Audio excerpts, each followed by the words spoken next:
السلام علیکم ناظرین، میں ہوں آپ کا ہوسٹ خیام عباسی اور آپ دیکھ رہے ہیں ENN ٹی وی۔ ناظرین، پروگرام امید-ے-سحر میں میرے ساتھ موجود ہے عطا الرحمن عباسی صاحب۔ آج کا یہ پروگرام ہم ایک انفارمیٹیو پروگرام لے کے آئے ہیں آپ کے لیے، جس کے اندر ہم معاشی جو اصلاحات ہیں روزمرہ کی، جو ہم سنتے رہتے ہیں میڈیا کے ذریعے اور سیاستدانوں کے ذریعے، ان کے بارے میں بات کریں گے۔ ہم میں سے کئی لوگ ان اصلاحات کے بارے میں جانتے نہیں ہیں، تو آج عطا الرحمن صاحب ہمارے ساتھ موجود ہیں، تو ان کا تعلق بھی آپ جیسے جانتے ہیں کہ چارٹرڈ اکاؤنٹنسی کی فیلڈ سے، اور گزشتہ کئی سالوں سے وہ اس فیلڈ کے ساتھ منسلک ہے۔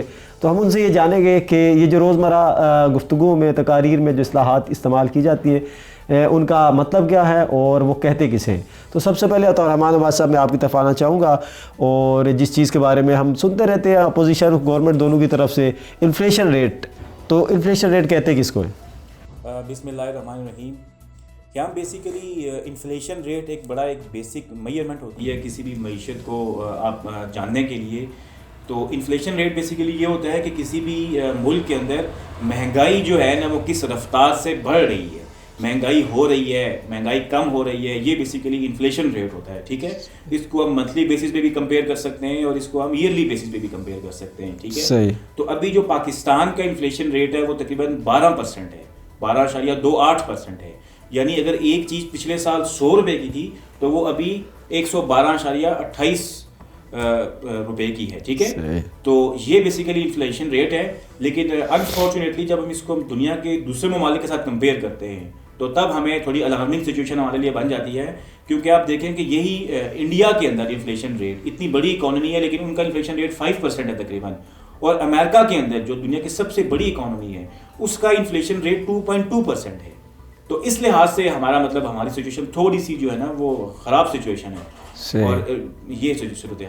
اچھا عطا الرحمن صاحب، اس کے بعد میں جاننا چاہوں گا GDP کی جو ایک ٹرم یوز کی جاتی ہے، تو GDP کس کو کہتے ہیں؟ بالکل، GDP بھی جو ہے نا کسی بھی معیشت کو جاننے کے لیے سب سے، یعنی آپ کہہ سکتے ہیں کہ امپورٹنٹ ایک میئر ہے، ٹھیک ہے۔ اس سے ہم دیکھ سکتے ہیں کہ اس ملک کے اندر نا ایک سال کے اندر پروڈکشن کتنی ہو رہی ہے، گراس ڈومیسٹک پروڈکٹ، یعنی کتنا پروڈکٹ نکل رہا ہے، ٹھیک ہے۔ یہ 3 چیزوں سے بنتا ہے۔ ایک تو اس ملک کے باسی کنزیوم کتنا کر رہے ہیں، ایک ملک کے اندر کتنا خرچ کر رہے ہیں ایک سال کے اندر، ڈیفینیٹلی ان کے اندر ایک پاور ہوگی، ان کی اتنی انکم ہوگی، پھر وہ خرچ کریں گے۔ پھر انویسٹمنٹس کتنی ہو رہی ہیں، وہ خود کتنا انویسٹ کر رہے ہیں انفراسٹرکچر کے اندر، باقی اسی طریقے سے اسٹاک کے اندر، ٹھیک ہے۔ اور گورنمنٹ کتنا اسپینڈ کر رہی ہے، ٹھیک ہے۔ گورنمنٹ ڈیفینیٹلی ایکسپینڈیچرس کرتی ہے ڈفرینٹ پروجیکٹس کے اندر، ٹھیک ہے۔ اور چوتھا فیکٹر ہوتا ہے کہ امپورٹ ایکسپورٹ کا گیپ کتنا ہے۔ بیسیکلی یہ 4 چیزیں مل کر جو ہے نا وہ GDP بنتی ہیں، ٹھیک ہے۔ تو پاکستان کا تقریباً جو ابھی ملک کا سالانہ GDP ہے وہ تقریباً $312 ارب ہے، ٹھیک ہے۔ اور جو اس کی گروئنگ پرسنٹیج ہے وہ اس سال 3.7% ہے، لیکن انفارچونیٹلی جو اگلا سال ہے اس کے لیے پریڈکشن 2.7% ہے۔ یعنی جو انٹرنیشنل ادارے ہیں وہ یہ پریڈکٹ کر رہے ہیں کہ ہمارے نیکسٹ ایئر کے اندر لوگوں کی پاور کم ہو جائے گی، گورنمنٹ کی اسپینڈنگز کم ہو جائیں گی، یا یہ چاروں فیکٹر مل کے تو یہ 2.7% تک ہماری یہ GDP سکڑ جائے گا۔ تو یہ ایک بڑی الارمنگ سچویشن ہے۔ اس میں میں ایک بات کرنا چاہوں گا کہ اچھا، یہ ہم ناظرین کے لیے، ان کی انفارمیشن کے لیے، ہم یہ جو کمپیریزن ہے مختلف جو GDP گروتھ میں اور GDP اوورآل جو اس کا والیوم ہے، اس کی حوالے سے ہم اسکرین پہ ان کی انفارمیشن بھی شیئر کر دیں گے، مختلف جو ممالک ہیں، کچھ پڑوس کے اور کچھ جو بڑی معیشت۔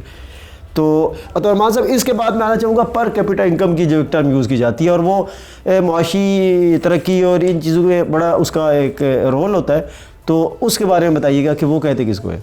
تو جیسے ابھی ہم نے GDP ڈسکس کیا ہے کہ کسی ملک کے اندر GDP کتنا ہے ان ٹرمز آف روپیز، پھر اسی ویلیو کو جو ہے نا اس ملک کی پاپولیشن سے ڈیوائڈ کیا جاتا ہے، تو ہمارے پاس ایک فگر آ جاتی ہے کہ اس ملک کے اندر ایک بندہ ایوریج کتنا ایک سال کے اندر کما لیتا ہے۔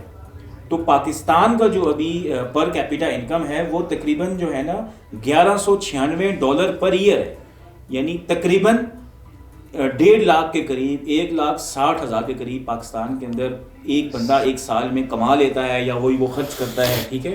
لیکن انفارچونیٹلی یہ ایک بڑی یعنی لو فگر ہے، ایک گمبھیر سچویشن ہے، کیونکہ اگر اسی کو جب ہم کمپیئر کرتے ہیں انڈیا کے ساتھ، گو کہ اس کی آبادی ہم سے 5 گنا زیادہ ہے، اتنا بڑا ملک ہے، لیکن وہاں پہ یہی per capita income $2,104 per year ہے، ٹھیک ہے، تقریباً، یعنی ہم سے آپ کہہ سکتے ہیں ڈبل ہے۔ اور آپ دیکھیں کہ جو ترقی یافتہ ملک ہیں جیسے USA ہو گیا, اس کا GDP $54,541 پر ایئر ہے, پر کیپٹا انکم.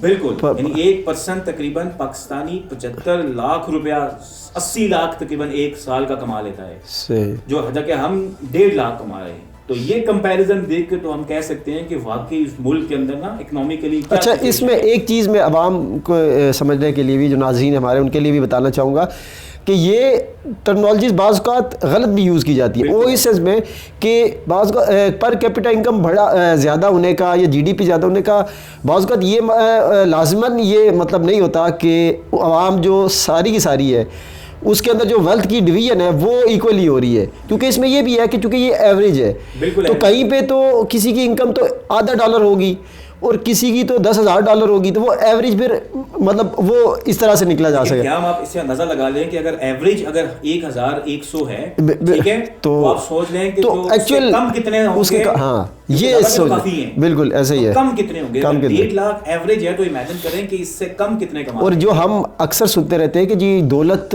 چند درجن یا چند 100 گھرانے جن کے ہاتھ میں ہے, کچھ بڑے درجن جو سرمایہ دار ہیں ان کے ہاتھ میں پاکستان کی بات, تو آپ اس سے اندازہ لگا لیں کہ ان کے ہوتے ہوئے پھر ان کے جو ایوریج اگر اتنی کم ہے تو یہ جو ایکچولی ان کو چھوڑ کے جو باقی جو اکثریت آبادی ہے ان کی انکم ایکچولی کتنی ہوگی. الارمنگ سچویشن ہے.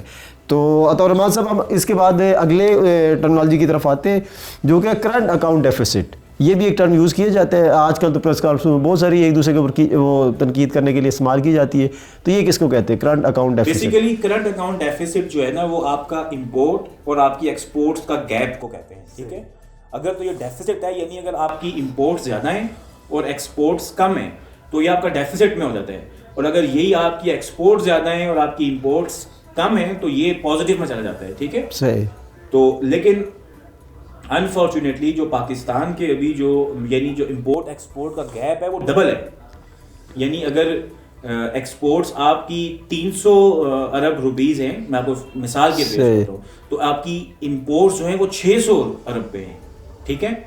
تو یہ ایک بڑا ایک انفارچونیٹ مطلب یہ بھی انڈیکیٹر ہے ہمارے لیے. تو اس کو جیسے ہم سنتے ہیں کہ حکومت نے اس ڈیفیسٹ کو کم کر دی ہے, تو وقتی تو ہم کم کر رہے ہیں, ٹھیک ہے, لیکن اوور آل یہ گیپ بہت زیادہ ہے, ڈبل ہے ابھی. یعنی ہمیں اپنی ایکسپورٹس کو ڈبل کرنا پڑے گا, تب جا کے ہم اس گیپ کو کم کر سکتے ہیں. اسی کے ساتھ ایک انٹر لنک ٹرمینالوجی ہے یا ایک بڑا امپورٹنٹ کانسیپٹ ہے کہ پھر روپے کی ویلیو کیسے ڈیٹرمن ہوتی ہے.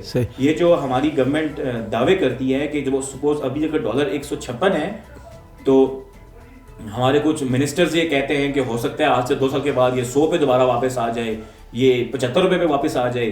جبکہ پریکٹیکلی جو ہے نا روپے کی ویلیو بھی جو ہے نا ایک اکنامکس کا ایک بڑا ایک بیسک کانسیپٹ ہے, ڈیمانڈ سپلائی کا جو ایک کانسیپٹ ہے اس پہ میئر ہوتا ہے, ٹھیک ہے. کہ جب کسی چیز کی ڈیمانڈ زیادہ ہوتی ہے تو اس کی سپلائی تھوڑی سی کم ہو جاتی ہے, پھر اس کی ویلیو بڑھ جاتی ہے.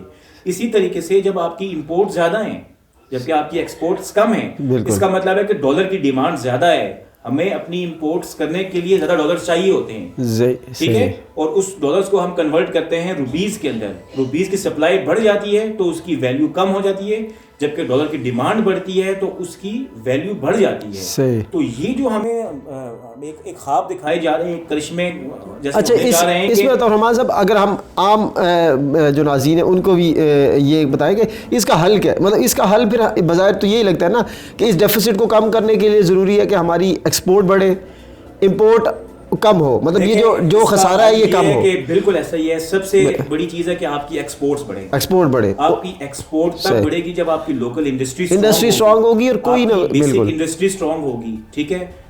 اور دوسرا ایک حل یہ ہوتا ہے کہ ملک کے اندر انویسٹمنٹ آئے, ٹھیک ہے, انویسٹمنٹ آئے, پھر لوگوں کے اندر ایک معاشی ایکٹیویٹی جنریٹ ہو, ٹھیک ہے. یہ اب یہ سب فیکٹرز مل کے نا آپ کی امپلائمنٹ ریٹ ڈیٹرمن کرتے ہیں, ٹھیک ہے. آپ کا GDP زیادہ ہوگا, آپ کا انفلیشن ریٹ کم ہوگا, کیپٹل انکم بڑھے گی, ٹھیک ہے. آپ کی ایکسپورٹ زیادہ ہوں گی, امپورٹس کم ہوں گی, تو ڈیفینیٹلی آپ کی امپلائمنٹ جنریٹ ہوگی, لوگوں کو روزگار ملے گا. جبکہ یہ چیزیں اگر یہ سچویشن اس پہ قابو نہیں پایا جاتا تو یہی سچویشن الٹ ہو سکتی ہے, ٹھیک ہے. تو اب یہ انڈیکیٹرز ہیں, ان کو ہمیں سمجھنا چاہیے اور ان کو ان کے اگینسٹ ہمیں میئرز لینا چاہیے, اور پریکٹیکلی ہمیں سوچنا چاہیے کہ ہماری حکومت نا کیا میئرز لے رہی ہے پریکٹیکلی, یعنی کوئی کرشمے نہیں ہونے والے, کرشمے نہیں ہوتے کوئی, ٹھیک ہے. بلکہ آپ کو نا اسٹیپ بائی اسٹیپ کچھ میز لینے پڑتے ہیں. کسی آپ ایک انڈسٹری کو پکڑ لیں, جس طریقے سے بنگلہ دیش ہے وہ ٹیکسٹائل انڈسٹری کے اندر, گارمنٹس کے اندر زیادہ ہے, ٹھیک ہے, جاپان ہے وہ ٹیکنالوجی کے اندر زیادہ ہے. تو ہمیں بھی سوچنا چاہیے کہ ہم کوئی ایک انڈسٹری دیکھیں جس کی ہم گروتھ کریں, اس کو سبسیڈائز کریں, اس کے لیے میئرز کریں, تاکہ وہ اسٹرانگ ہوگی تو ہماری ایکسپورٹس بڑھیں گی, لوگوں کو روزگار ملے گا, اس کے اندر انویسٹمنٹس آئیں گی, جی ڈی پی بڑھے گا, ٹھیک ہے. تو یہ چیزیں جب سب مل کے پھر ہماری معیشت جو ہے نا وہ مضبوط ہوگی. صرف دعا کرنے سے, صرف ایک خواہش کرنے سے, صرف نعرے لگانے سے اور صرف تیل نکل آنے سے اس طریقے سے جو ہے نا, مجھے تو نہیں لگتا کہ کوئی ایسا کوئی حکومت ہے. بہت شکریہ عطاء الرحمان نواز صاحب. ہم نے جو بیسک جو کچھ 4-5 جو ٹرمنالوجیز جو روزمرہ یوز کی جاتی ہیں ان کے بارے میں ہم بات کی, اور یقیناً آپ نے ان کے حوالے سے بہت کچھ سیکھا ہوگا, سمجھا ہوگا. تو جیسا عطاء الرحمان صاحب نے کہا کہ معیشت کو بہتر کرنے کا ایک ہی ذریعہ ہے کہ ایک تو یہ ہے کہ ہم اپنی جو ایکسپورٹ ہے ان کو بڑھائیں, یہاں پہ کچھ جو انویسٹمنٹ ہے باہر سے وہ بڑھے, اور دوسری یہ ہے کہ ہم کسی نہ کسی ایسے شعبے کو پکڑیں اور اس کے اندر سبسیڈائز کرے گورنمنٹ اس کو, اور لوگوں کو فیسیلیٹیٹ کرے ان میں انویسٹمنٹ کرنے کی, تاکہ کوئی بھی ہے جیسے زراعت ہے, انڈسٹری, کوئی کسی طرح کی انڈسٹری, اور اس کے ذریعے ایکسپورٹ بڑھائی جائے, امپورٹ کم کی جائے, اور وہ جو ڈیفیسٹ ہے, جو ایک خسارہ ہے, جو تناسب ہے ان میں, وہ کم سے کم کیا جائے, تاکہ ہم جو ہمارے روپے کی قیمت بھی مستحکم ہو اور ہماری معیشت بہتر ہو. امید ہے آپ نے آج کے اس پروگرام سے کچھ نئی باتیں, کچھ نئی چیزیں سیکھی ہوں گی. نیکسٹ پروگرام تک کے لیے اجازت دیجیے. اللہ حافظ.